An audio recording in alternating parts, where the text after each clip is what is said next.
Exodo, panimula. Ang ibig sabihin ng pamagat na Exodo ay pag-alis, at tumutukoy ito sa pinakamahalagang pangyayari sa kasaysayan ng Israel. Ang pag-alis at paglaya nila mula sa pagkaalipin sa Ehipto. May 4 na pangunahing bahagi ang aklat na ito. Una, ang pagpapalaya sa mga Hebreo mula sa pagkaalipin. Pangalawa, ang kanilang paglalakbay patungo sa bundok ng Sinai.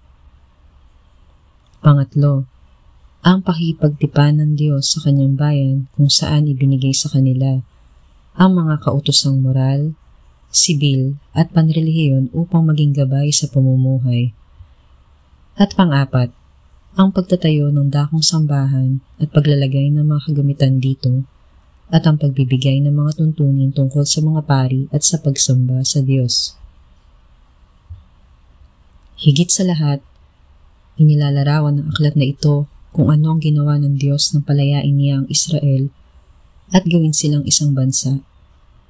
Ang pangunahing tauhan sa aklat na ito ay si Moises, ang lalaking hinirang ng Diyos, upang pangunahan ng kanyang bayan sa paglaya mula sa Ehipto. Ang pinakabantog na bahagi ng aklat ay ang 10 utos na nasa Kabanatang 20. Kabanata 1. Ang pang-aapi sa mga Israelita. Ito ang mga anak ni Jacob na kasama niyang pumunta sa Ehipto, kasama ang kanika nilang sambahayan, sina Ruben, Simeon, Levi, Judah, Isakar, Zebulun, Benjamin, Dan, Neftali, Gad at Asher. Silang lahat ay 70. Si Jose ay matagal nang nasa Ehipto noon. Paglipas ng panahon namatay si Jose, ang kanyang mga kapatid at ang kanilang salinlahi. Ngunit mabilis ang pagdami ng mga Israelita kaya't sila'y naging makapangyarihan at halos napuno nila ang buong lupain. Lumipas ang panahon at nagkaroon ng Ehipto ng ibang hari na hindi nakakakilala kay Jose. Sinabi niya sa kanyang mga kababayan, "Nanganganib tayo sa mga Israelita, sila'y patuloy na dumarami at lumalakas kaysa atin. Kailangan gumawa tayo ng paraan upang mapigil ang kanilang pagdami. Baka salakayin tayo ng ating mga kaaway at kumampi pa sila sa mga ito. Pagkatapos ay tumakas sa ating lupain. Kaya't naglagay sila ng mababagsik na tagapangasiwa upang pahirapan ang mga Israelita.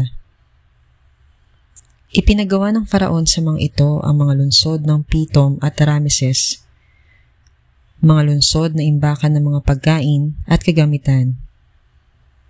Ngunit habang inaapi, ang mga ito ay lalong namang dumarami at naninirahan ng mga Israelita sa iba't ibang bayan kaya't sila'y kinatakutan ng mga Egyptyo. Dahil dito, ang mga Israelita ay lalong walang awang pinahirapan ng mga Egyptyo sa paggawa ng tisa at ng iba't ibang mabibigat na gawaing bukid. Isang araw, ipinatawag ng Faraon sina Sifra at Pua, ang mga komadronang Hebreo, at sinabihan ng ganito, "Sa pagpapaanak ninyo sa mga Hebrea, patayin ninyo kung lalaki ang sanggol, at hayaan ninyong mabuhay kung babae."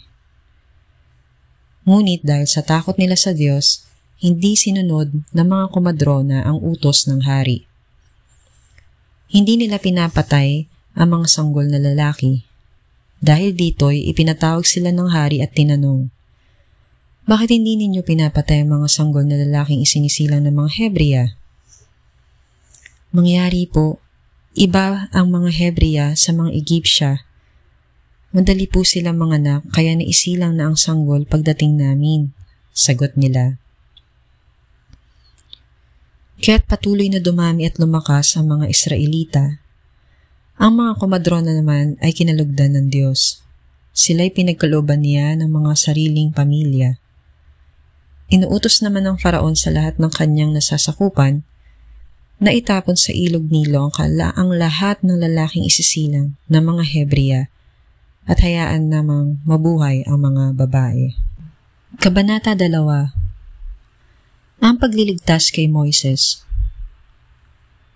May mag-asawang buhat sa lipi ni Levi na nagkaanak ng isang lalaki.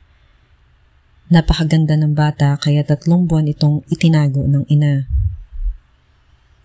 Nang hindi na siya maaaring itago pa, kumuha ang kanyang ina ng isang basket na yari sa tangkay ng tambo at pinahiran ng alkitran upang hindi pasukin ng tubig.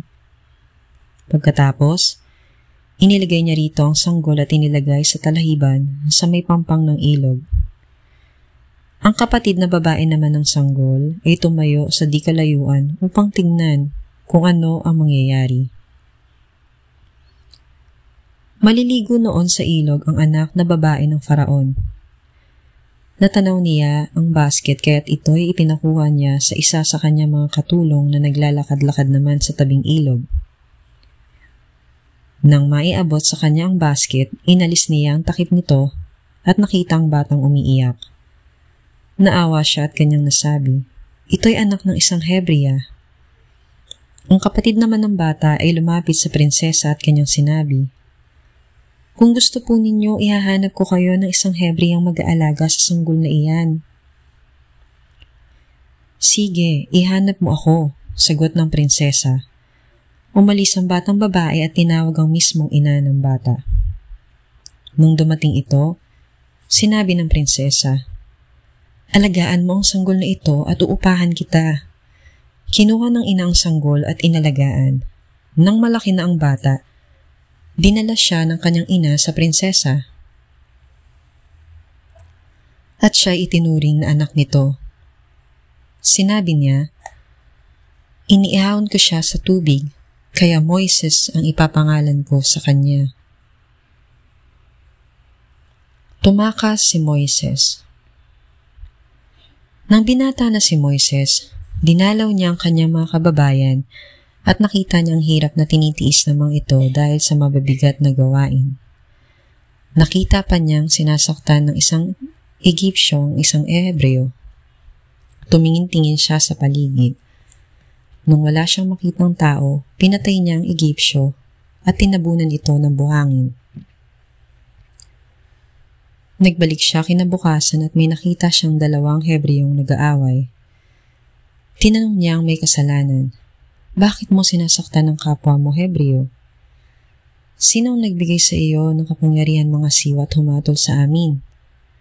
Papatayin mo rin ba ako tulad ng ginawa mo sa Egyptyo?" Tanong nito sa kanya.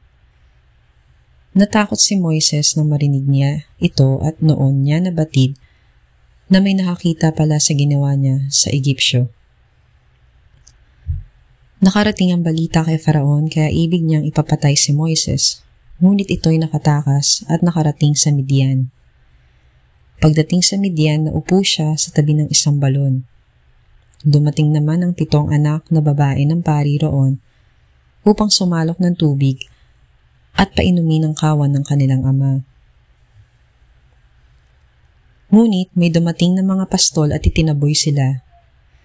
Nakita ni Moises ang pangyayari, kaya't sinaklolohan niya ang mga babae at tinulungang magpainom sa kawan. Maagang nakauwi ang mga babae, kaya't tinanong sila ng kanilang amang si Reuel, "Bakit maaga kayo ngayon?" "Mangyari po, itinagtanggol kami ng isang Egyptyo laban sa mga pastol. Isinalok niya kami ng tubig at pagkatapos pinainom pa niya ang kawan," sagot nila. "Nasaan siya? Bakit tingin niyo isinama rito at namakasalo natin sa pagkain?" tanong ng ama, at ipinatawag nga si Moises. Mula noon, doon na narinirahan si Moises at ipinakasal sa kanya ni Jethro, ang anak nitong si Zipporah. Dumating ang araw na si Zipporah ay nanganak ng isang lalaki. Sabi ni Moises, "Ako'y dayuhan sa lupang ito, kaya tatawagin kong Gersom ang batang ito."